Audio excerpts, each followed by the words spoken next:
जगत हेतवे सजदान परम चेतन परम पिता परमेश्वर एवं सदगुरुदेव के चरणों में वंदन। और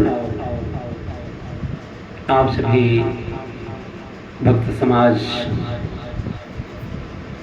के हृदय में विराजमान आत्मा का अभिनंदन। जैसा कि आज आप सब जान रहे हैं कि नवरात्र का पर्व है और यह नवरात्र पर्व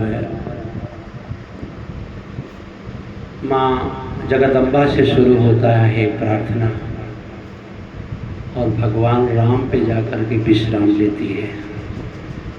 बहुत गौर करिएगा, बड़ी मार्मिक बात है ये।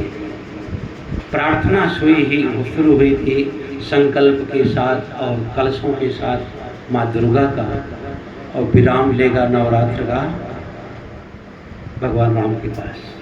जरा सोचिए, अगर पूजा दुर्गा जी का हुआ तो जय जयकारा तो दुर्गा माँ का होना चाहिए था।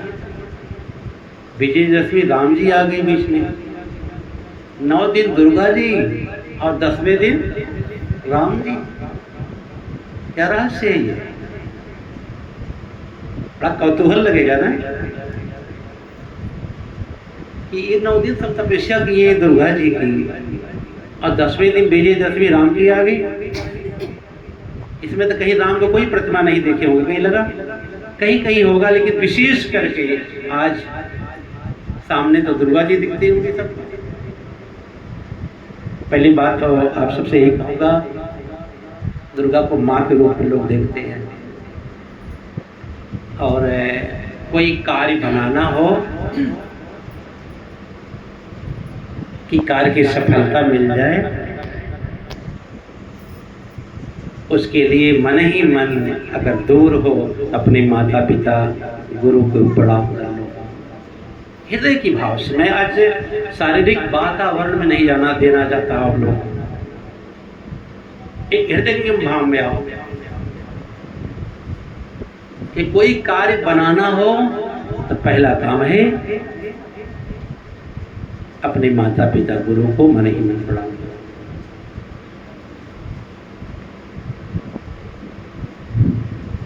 इनमें अपार शक्तियां होती हैं, तभी वो माता पिता बन पाते, ऐसे तैसे बनते नहीं। गुरु भी बनता है ना तो अपार शक्ति होती तभी गुरु बनता है। गुरु घंटाल बन जाएगा ना क्या? ऐसे तैसे नहीं, साधारण बात मत समझना। अगर कोई माँ बनी है ना तो साधारण बात मत समझना। माँ को भी अपने को साधारण नहीं समझना चाहिए। मैं माँ हूँ तो बहुत साधारण होंगी। एक एक बच्चे के लिए लोग तरसते हैं माँ बनने के लिए।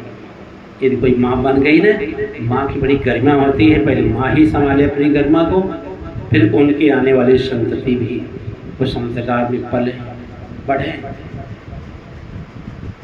आज राम की जय जयकार इसलिए हुई है ना कि पहले दुर्गा माँ, इसलिए राम के जय जयकार हो रहा है, तो होता नहीं। भगवान राम को तो वनवास हुआ था ना, लंका से आ रहे हैं, विजयदशमी मनाई जा रही है ना, रावण का संहार करके, राक्षसों का वध करके। तो इस नवरात्र में दुर्गा जी की भूमिका कहां से आ गई?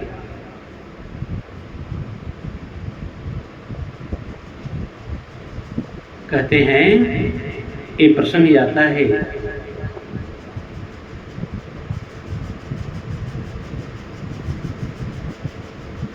कि भगवान राम जब रावण से विजय नहीं प्राप्त कर पा रहे थे, कई बार असफलताएं उनके साथ लगी। विभीषण से उन्होंने पूछा कि विभीषण, तुम तो रावण के भाई हो, ये रावण के पास कौन सी ऐसी शक्ति है कि मेरी सारी शक्तियों का बाण निष्फल हो जा रहा है?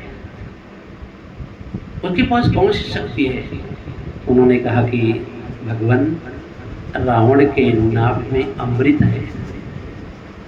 अमृत मतलब कोई जल तत्व तो नहीं बात कर रहा हूँ कि समुद्र से निकला कोई अमृत। अमृत मतलब कि वो शक्ति, वो तपस्या करके वो शक्ति प्राप्त किया था कि प्राण के पास प्राण के चारों तरफ ब्रह्मांड घूमता रहता है, जो भी बाण वहां तक जाए वो निष्फल हो जाता है। इतना रावण के पास इतनी प्रार्थना, इतनी पूजा, इतनी तपस्या थी कि रावण का कोई भी शक्ति का बाण वहां तक नहीं पहुंच पाता था।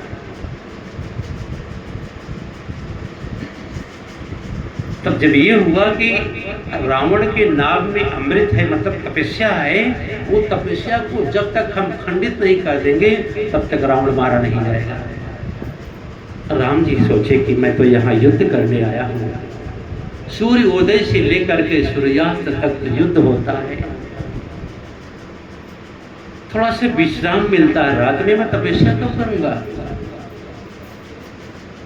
लक्ष्मण, राम जी, हनुमान जी, जामवंत जी बैठ करके आपस में मंथन करते हैं कि तपस्या कब होगी। पूरा दिन तो युद्ध चलता है।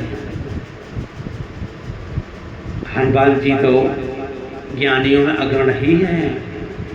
कोई बात राम जी की फंसती थी ना, तो हनुमान जी उसका निराकरण ढूंढते थे। हनुमान जी ही निराकरण करते थे जो राम जी कहीं फंसते थे, वो अपनी ज्ञान से ठीक कर देते थे। बहुत प्रसंग है, मैं यहाँ पूरा नहीं बता पाऊंगा, समय अभाव है। बड़े गजब की बात हनुमान जी ने जो पेश किया है। जब जब राम जी फंसे हैं अपने तपस्या और साधना से, हनुमान जी का ज्ञान काम किया वहां पर, वहां उनका ज्ञान क्या किया है। सभी उन्होंने भिन्न भिन्न चर्चाएं की।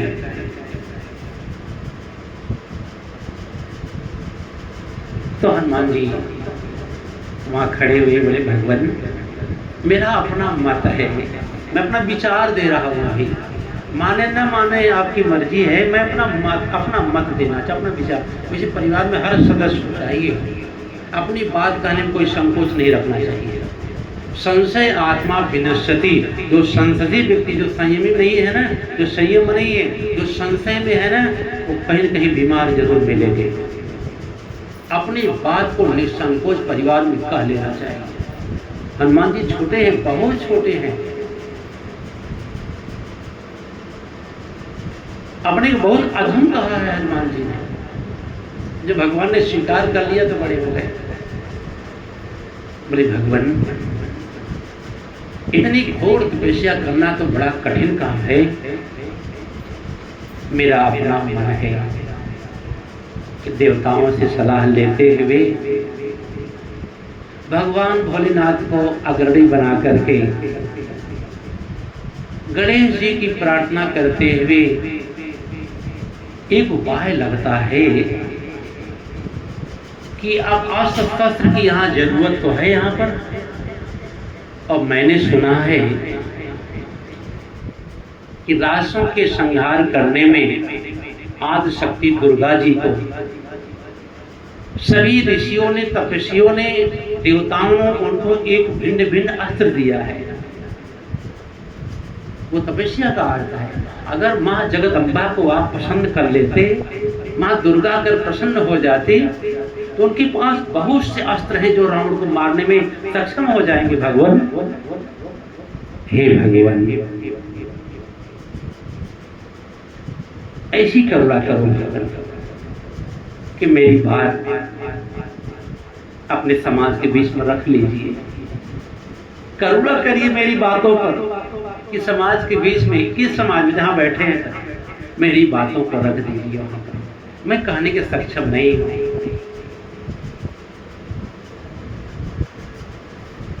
अगर दुर्गा माँ खुश हो जाती है, अपना अमोघ शस्त्र अगर आपको मिल गया भगवान, तो काम बन जाएगा।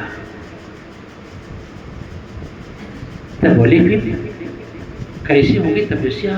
बोले आपका बाण का अनुसंधान करने के लिए लक्ष्मण को सौंप दीजिए, धार बनाने के लिए, और आप तपस्या कर लीजिए। वहीं पर भगवान राम जो है रात भर तपस्या, नवरात्रि कहा गया है, 9 दिन कभी नहीं सुने होंगे। नवरात्रि क्या कहा जाता है? नवरात्रि। कभी 9 दिन नहीं सुने होंगे ना, नवरात्रि। तो नवरात्रि मतलब दिन भर युद्ध चलता था, और जैसी संध्या हो जाए सूर्यास्त के बाद दीप जला करके एक अंदर बड़ा संकल्प ले हुए कलश घट का स्थापन अपने घट में एक स्थापन करते थे। उसी में एक एक मंत्रों का जाप उस दुर्गा माता के लिए बड़ा संयमित होकर के निष्कपट दुराग्रह छोड़ करके यथोत्तर पर्युपासते अनुसंधान राहित्य, ऐसा अनुसंधान किया उन्होंने कि दुर्गा माँ को प्रकट ही कर लिए। एक एक रात में एक एक अस्त्र को मिलने लगा। जैसे आंखें खोलें उनके सामने एक अस्त्र मिल जाता था। देखिए जरा इस शक्ति का खेल कि जैसे वो ध्यान से टूटे प्रार्थना से सामने एक अस्त्र, ऐसे ऐसे प्रथम दिवस, द्वितीय दिवस, तृतीय दिवस, चतुर्थ दिवस, पंचम दिवस में भिन्न भिन्न रूप लेकर के दुर्गा जी और भिन्न भिन्न प्रकार का अस्त्र मही प्रदान करती है। कहते 9 रात लगातार राम जी तपस्या करके दुर्गा का सारा अस्त्र जो है वो शस्त्र भगवान के सामने हो गया। और 9 रात तपस्या किए और 10वीं रात नहीं बीती, दिन में ही बहुत नजदीक जाकर के रावण के नाभि पर बाण मारते हैं, तब उसकी मृत्यु होती है। तब ये विजयदशमी मनाई जाती है। जब रावण पर विजय प्राप्त करते तब विजयदशमी मनाई गई राम जी की। समझे आप लोग? कभी ऐसा सुने थे? आया था कभी इसकी बात कि नवरात्र क्यों मनाया जाता है? अगर दुर्गा जी की पूजा की जाती है तो 10वें दिन राम का जय जयकार क्यों किया गया? इसलिए तपस्या कभी व्यर्थ नहीं जाती है, किया हुआ भजन कभी व्यर्थ नहीं जाता है, मंदिर आश्रम में दिया हुआ समय सेवा कभी व्यर्थ नहीं जाती है, अगर निष्कपट भाव से, मोहि कपट छल छिद्र न भाव। आप भक्ति करते हैं, आज यहाँ आप सारे लोग आए हैं, ठीक है, कुछ लोग अपनी भिन्न भिन्न बीमारियां परेशानियां लेकर के आए होंगे, कुछ आस्था भाव से आए होंगे, भक्ति की भावना। भक्ति क्या कह रही है? भक्ति किसको कहते हैं? किंग लक्षणम भक्ति ही, किंग लक्षणम भजनम, भावम लक्षणम भक्ति ही। भक्ति का लक्षण है भाव, दुराग्रह छोड़ करके। देखो देखो कभी ऐसा आप कभी गीता भागवत की बातें सुनते आप तो समझ में आता कि भक्ति हाथ पैर की नहीं है। अगर हाथ पैर की भक्ति होती तो विकलांग और निरीह और दिव्यांग बेचारे तो भक्ति कभी कर ही नहीं पाते, उनके तो हाथ पैर सही नहीं रहते हैं ना। लेकिन प्रार्थना परमात्मा सुन लेता उनकी भी। तो इसलिए भक्ति हाथ पैरों का नहीं, हाथ जोड़ के बैठो, आंखें बंद करके बैठो, ऐसा नहीं। भक्ति अगर बाणी से और कान से होती कथा सुन लेंगे, बाणी से कुछ कह लेंगे, भक्ति पूरी हो जाती, ऐसा नहीं। अगर ऐसा होता तो गूंगे और बहरे बेचारे कभी भक्ति कर ही नहीं पाते, उनकी जीवन भक्ति कहाँ से आती। लेकिन भगवान सुन लिया, मूकम करोति वाचालम पंगुलविते गिरम। भक्ति आंखों से नहीं होती, जाकर दर्शन कर लिए भक्ति हो गई। अगर भक्ति आंखों से होती ना तो सूरदास तो कभी भक्ति नहीं कर पाते ना, तो कभी नहीं कर पाते। भक्ति का मूल क्या है? भक्ति का मूल संतोष है, साधना है, भाव है। भक्ति अगर धन से होती, बल से होती, तो मुझे लगता है गरीब और निरीह व्यक्ति तो कभी भक्ति नहीं कर पाता ना। अगर भक्ति धन दौलत से होती, बल से भक्ति करता कोई कि हमारे पास बल भक्ति कर ले लूंगा, मेरे पास धन है भक्ति कर लूंगा, तो बेचारे वो कहाँ जाते हैं? वो गरीब, वो निरीह, कमजोर व्यक्ति कभी भक्ति नहीं कर पाते। उनके पास बल है न धन है, लेकिन भगवान ने उनका भी सुना है। भक्ति पढ़े लिखों की नहीं है, को पढ़ लिया जाए तो भक्ति हो जाए। अगर पढ़े लिखों की भक्ति होती, संत रविदास, संत कबीरदास जी, गुरु नानक जी, संत पलटू साहब जी, गोविंद साहब जी कभी विद्यालय नहीं गए थे, तो भक्ति कर ही नहीं पाते। भक्ति का मतलब है भाव।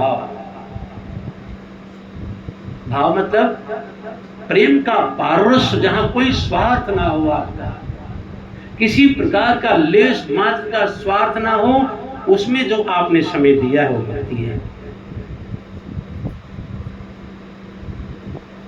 भगवान विकसित बहुत सुंदर भांति है। क्या नाम है? सुमन। सुमन मतलब सुंदर मन। ये सुंदर मन बनाती होगी थोड़ा, इसलिए विशेष इनको ध्यान देते हैं। सुमन, भगवान को अगर बहुत सुंदर कोई चीज है भाता तो है सुमन। सुंदर मन मोहि कपट छल सिद्ध न भावा।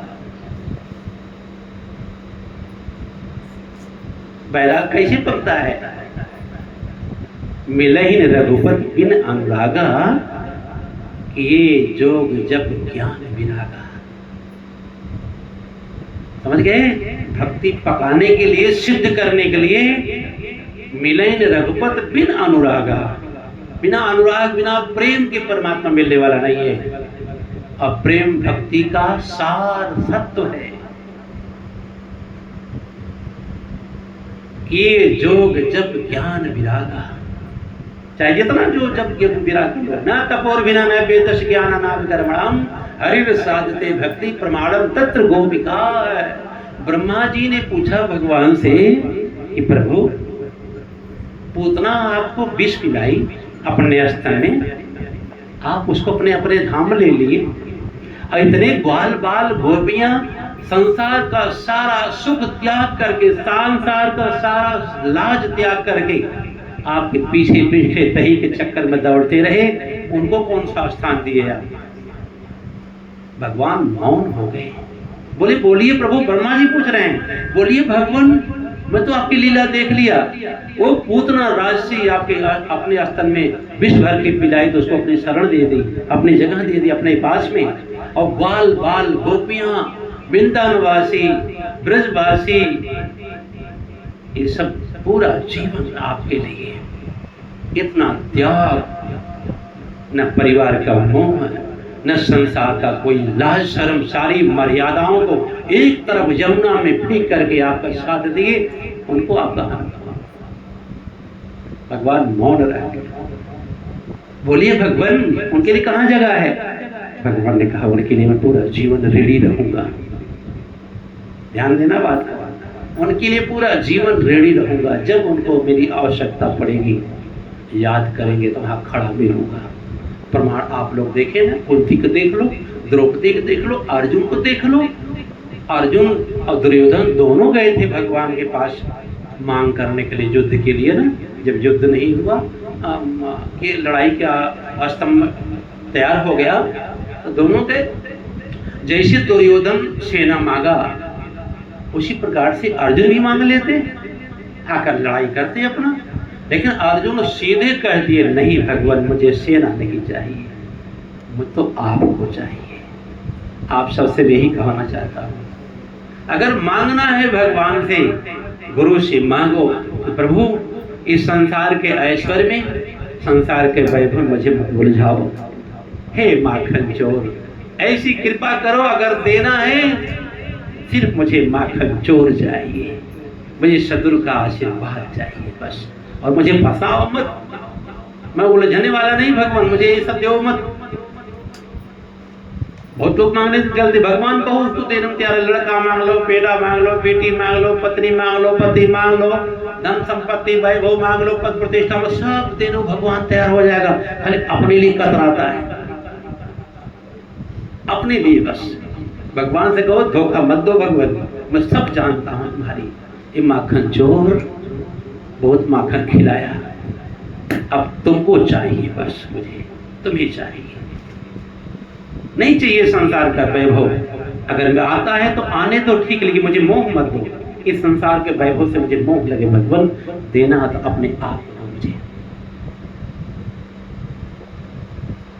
अर्जुन भगवान को मांग करके आते हैं।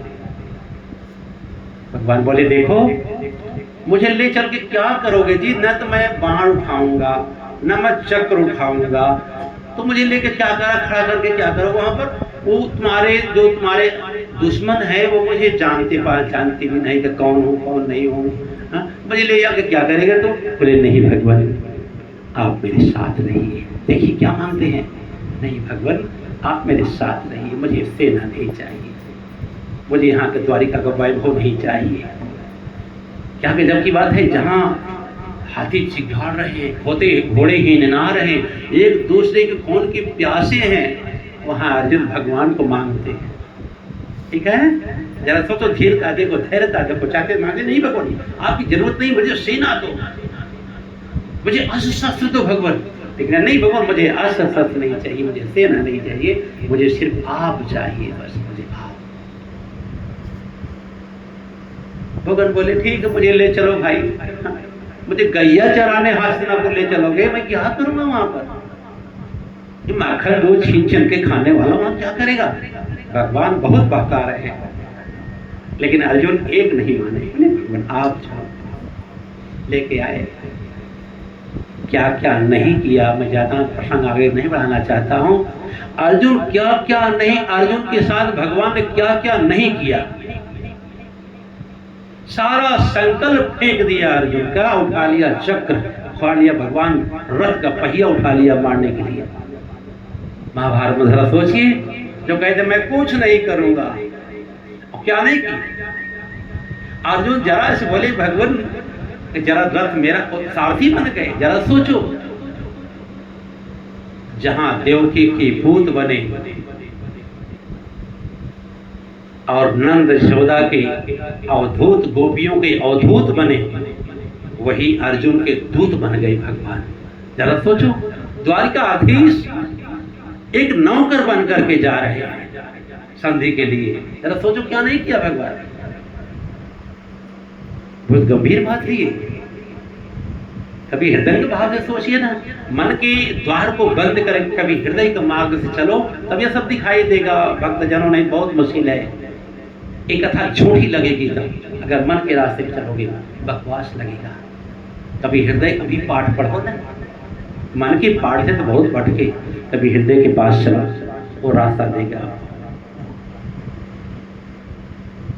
अर्जुन कहते हैं भगवान मुझे उनके सामने ले चलो जहां सब खड़े हैं लोग, जरा देखो कौन है लड़ने के लिए मुझसे।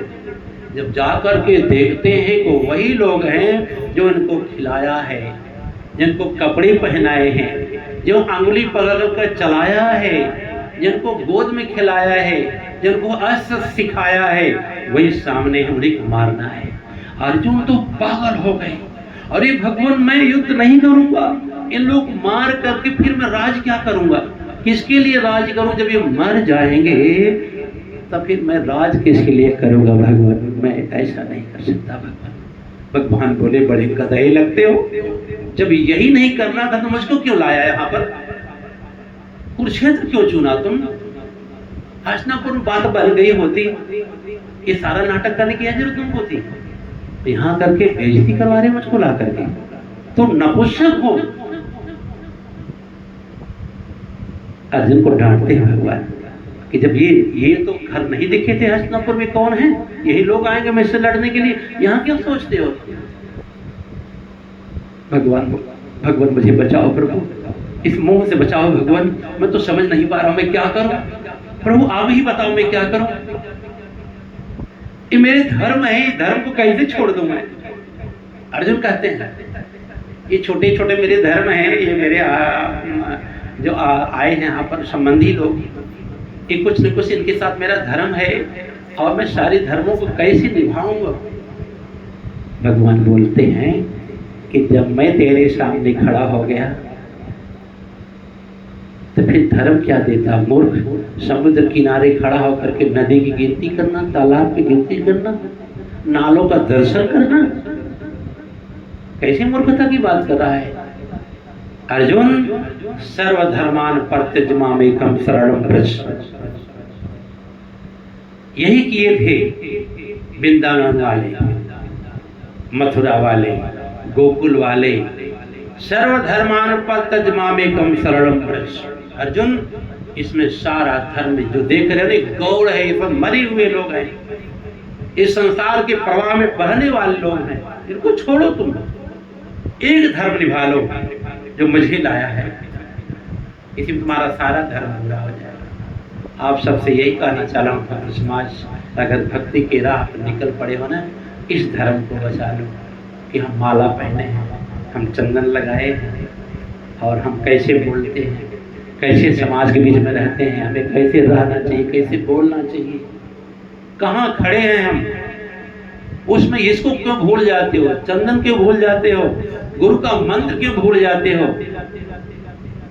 भगवान ने कहा सर्वधर्मान परित्यज्य मामेकम शरणं व्रज, अगर एक धर्म अपना लेते हो, ये धर्म सागर है, इसमें सारी नदियां आ जाएंगी, इसको सिर्फ निभा लो आप, सब निभ जाएगा अपने आप। जो भगवान की और गुरु की बातें हर पल हर क्षण रखा ना, वो कभी धोखा संसार से खा ही नहीं सकता। मैं आपको संसार से भगाने की बात नहीं कर रहा हूँ, संसार छोड़ने की बात नहीं कर रहा हूँ, माता पिता भाई बंधु का अपमान की बात नहीं कर रहा हूँ, सबको सम्मान दो आप, लेकिन इस मर्यादा में जो गुरु ने सिखाया है, जो नीति गुरु ने दिया है जीने का, जियो, जी भर के जियो, किस लिए जी रहे हैं इसका ध्यान दो। तब जाकर के अर्जुन बोले प्रभु आपका धर्म तो जानता हूं कि आपका धर्म अपना लो, लेकिन प्रभु आप तो मेरे सखा जैसे हैं, आप मेरे मित्र हो, हितैषी हो, आपका धर्म मतलब आप बड़े हो कोई। अब सोच लो, इतनी मित्रता थी कि भगवान को बड़ा अर्जुन कभी समझ में नहीं किया, मित्र जैसा, सखा जैसी बात। अरे भी ध्यान देना, अपने माँ को, अपने पिता को, गुरु को मित्र जैसा रखो, कोई बात कहने में संकोच मत करो। माता पिता गुरु, ये तीन श्रेणियां, अगर इनसे संकोच किया तो तुम्हारी गाड़ी कहीं फंसी, ये समझ, कोई चक्कर तुम्हारा धंसा जरूर, ये समझ, निसंकोच कह दो, निश्चिंत हो करके। डांट मिलेगा, फटकार मिलेगा, अनुशासन मिलेगा, तो जान एक दीप जला अंधेरे में, एक अंधेरे में दीप जला। आजकल तो कोई डांटने वाला भी नहीं है जी, सब डांटने में डरते हैं, समझ गए ना। मैं तो नहीं डरता हूं, मुझे छोड़ दो डांटने के लिए, एक काम के लिए मुझे छोड़ दो, बाकी आप काम संभालो। जिसको गुरु का डांट नहीं लगा ना, उसका जीवन भी नहीं बनेगा, सुन लेना।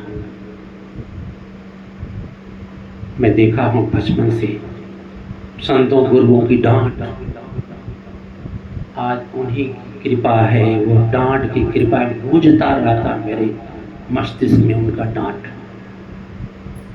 कभी मैंने बताया था, एक ताई संप्रदाय है, अपने गुरु को 100 बार प्रणाम करने के लिए आदेश दिया गया उस पंथ में अपने गुरु को 100 बार प्रणाम करो। इसका क्या मतलब हुआ? इसका मतलब सिर्फ यही था कि 100 बार गुरु के शब्दों को याद करोगे तो गलती नहीं करोगे। ताई संप्रदाय, अपने गुरु को 100 बार प्रणाम, गुरु भले सामने नहीं है, देखा, हृदय से अंदर अंदर प्रणाम करो, तो प्रणाम करने पे गुरु के शब्द याद हो जाए, तो तुम्हारे जीवन कभी गलतियां नहीं हो सकती, कभी फंस ही नहीं सकते संसार वालों से, चाहे जितनी संपदा दे दे संसार, कभी नहीं फंसा गया। तभी कह रहा हूं, उस संतों गुरु की जो बाहर की समाधि वाली बाबा जी है ना, इतना डांट देते थे ना कि क्या पता रोता था, लेकिन आज उनकी डांट मेरे मस्तिष्क में गूंजती है, ये समझ लेना। इतना पकाए हैं सब लोग कि निश्चिंतता, निडर, निर्भय, जो देख रहे हो जब उन लोगों की कृपा है। हर कार्य करने के लिए सक्षम उन्हीं लोगों ने बनाया। उन लोगों को डांट प्यार तो बहुत थोड़ा सा देते थे, कभी जब सो जाता था अगर बेना डोलाते थे, पसीना पोंछ देते थे, ठीक है, कुछ ओढ़ा देते थे, बस देख लो जरा प्यार। उठे तो मुंह धुलवा देते थे, दाल की जगह दूध पलट देते थे, ये प्यार था। दाल नहीं खाने थे, दूध खाओ। समझ गई बात? ये सुना रहा हूं आप लोगों को, जरा सीख ले लो थोड़ा। लेकिन बाकी हमेशा चढ़ा रहा है। बताए तो मेरे भंडार में घुस जाते तो मेरी आग नहीं बढ़ती थी डर की, जब तक खड़े रहते थे। झांकता था नीचे, देख गए कि नहीं गए। हाँ, तो क्यों नहीं नीचे झांकते थे, गए कि नहीं, मतलब मस्जिदों में नहीं पाए। हाँ,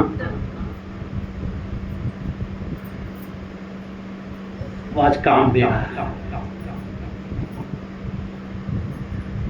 अर्जुन को देखो कैसे डांट रहे हैं। अर्जुन क्या करें, भगवान ने तो आपको ऐसी देखा भी सखा की तरह, बोले जो हूं न दिखा दो तो देख भी नहीं पाओगे। अब उसी भीड़ में जहां चारों तरफ हाहाकार मचा रहा, अर्जुन विनती करते हैं, भगवान जब तक नहीं दिखा दोगे ना तब तक ये मोह जाने वाला भी नहीं है। जब दृढ़ प्रतिज्ञ हो गए, अनन्यास चिंतयन्तो माम यः जना परिभाषते तेषां नित्युक्ता नाम योगक्षेमं वयामः। अनन्यास चिंतयन्तो माम, मैं हमेशा आपको चिंतन करता हूं, अब तो कुशल ले लो मेरी। भगवान वहीं पे विराट रूप दिखाते हैं। जब विराट रूप दिखाए, इतना प्रकाश, इतना उजाला, इतना प्रकाश, इतना उजाला कि अर्जुन भगवान को देख ही नहीं पा रहे, कुछ भी नहीं देख पाए, सिर्फ प्रकाश ही प्रकाश देखे। और आप लोग भी अगर इस प्रकाश को देख लेते ना तो कल्याण हो जाता आप सब। इस प्रकाश को क्या नाम मेरा है, समझ लो। इस प्रकाश को देख लो, पूरी जिंदगी प्रकाश हो जाएगी। मतलब मेरी बातों को समझ जाओ, बस देख लो, बस क्या कहना चाह रहे हैं, मेरे जीवन क्या होना चाहिए। फिर देखो जिंदगी, जहां खड़े हो जाओगे ना वहां तुम्हारे पीछे चार लोग खड़े मिलेंगे। फिर एक बुलाओ 10 दौड़ेंगे। जब विराट रूप दिखाए तो ओझल हो गए, आंखों से रोशनी उनकी जो है इतना प्रबल हो गई कि आंखें ओझल हो गई उनकी। प्रार्थना करने लगे, तमादिदेव है पुरुषे पुराणा तमद विश्वस्पर निधान। हे प्रभु कृपा करो, उतर आओ प्रभु, अवतरती अवतारा, उतर आओ कृष्ण। तब जाकर के जब भगवान साधारण रूप पे, अतः अर्जुन का मोह गया। आप सब भी कहता हूं कि परीक्षा लेना हो तो ले लो, लेकिन सुधर जाओ, सुधर जाओ। आज भक्ति की बात बता रहा था, ये देख लो कि मीरा ने कहा था कि माई रे मैंने लीन हो गोविंद मोल, मैंने लीन हो गोविंद मोल, गोविंद को मोल ले लो। अंतिम मीरा ने शब्द कहा है, बहुत बढ़िया, बड़ा गजब का कहा है। पूरा जीवन कृष्ण का भजन किया उसने, कृष्ण गीत गाई उन्होंने पूरा जीवन। इसका कहानी तो बताया था, पूर्व जन्म में माधवी थी, नहीं पता होगा, चलो कभी भविष्य में बताता हूँ। मीरा कौन थी? वो भी गोपी थी। कुछ गलती कारण से भगवान को उसको उसमें नहीं मिले उस जीवन जो कि साथ में थी भगवान की। जैसे गोवर्धन पूजा करते हो ना आप लोग, उसी समय मीरा वहां दर्शन थी, माधवी के रूप में जब थी, उसी गोवर्धन दर्शन कर भगवान दर्शन नहीं देते थे। बहुत विकल रहती, बताएं कभी प्रसंग आएगा, और लंबा प्रसंग है। पूरा जीवन कृष्ण भजन गाई है। किसी ने पूछा कहां से पाई है? पूरा जीवन कृष्ण का भजन गाई है, तो किसी ने पूछा कहां से पाई है? उसने क्या कहा?